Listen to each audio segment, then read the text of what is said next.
بسم اللہ الرحمن الرحیم۔ السلام علیکم ورحمۃ اللہ وبرکاتہ۔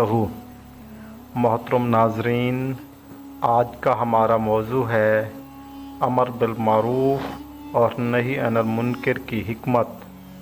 دین اسلام میں صرف اپنی نجات کی فکر کرنے والا نہیں بلکہ معاشرے میں نیکی کو عام کرنے اور برائی کو روکنے والا بننا ہے۔ یہ فریضہ ہر مسلمان پر اپنی استطاعت کے مطابق لازم ہے۔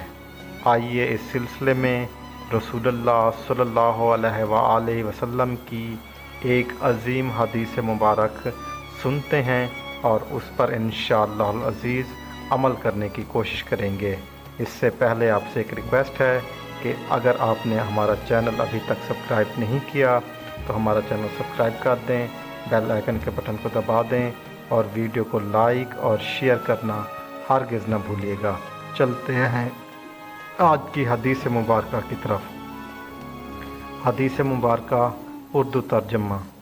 حضرت ابو سعید خضری سے روایت ہے کہ رسول اللہ صلی اللہ علیہ وآلہ وسلم نے فرمایا، تم میں سے جو کوئی برائی دیکھے تو اسے اپنے ہاتھ سے بدل دے، اگر اس کی طاقت نہ رکھے تو زبان سے، اور اگر اس کی بھی طاقت نہ رکھے تو دل میں برا سمجھے، اور یہ ایمان کا سب سے کمزور درجہ ہے۔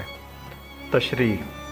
اس حدیث مبارکہ میں حضور اکرم صلی اللہ علیہ وآلہ وسلم نے ہمیں ایک مکمل عملی فارمولہ دیا ہے کہ برائی کو دیکھ کر مومن کا رویہ کیا ہونا چاہیے۔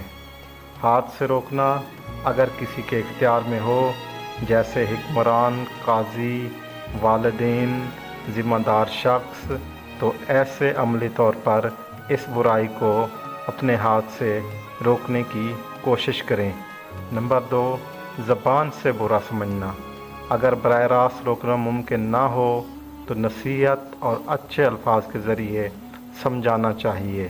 نمبر 3، دل میں برا جاننا اگر یہ بھی ممکن نہ ہو تو کم سے کم دل میں اسے برا سمجھا جائے، ورنہ ایمان کا اثر باقی نہیں رہتا۔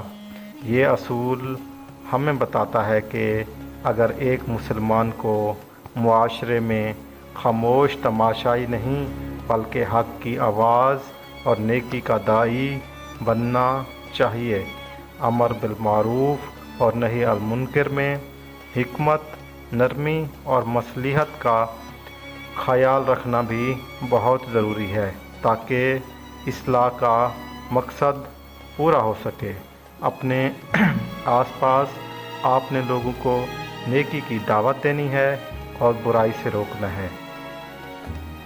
ناظرین، اگر آپ کو آج کی یہ ویڈیو پسند آئی ہے تو چینل کو سبسکرائب کریں، ویڈیو کو لائک کریں، کمنٹس کریں، شیئر کریں۔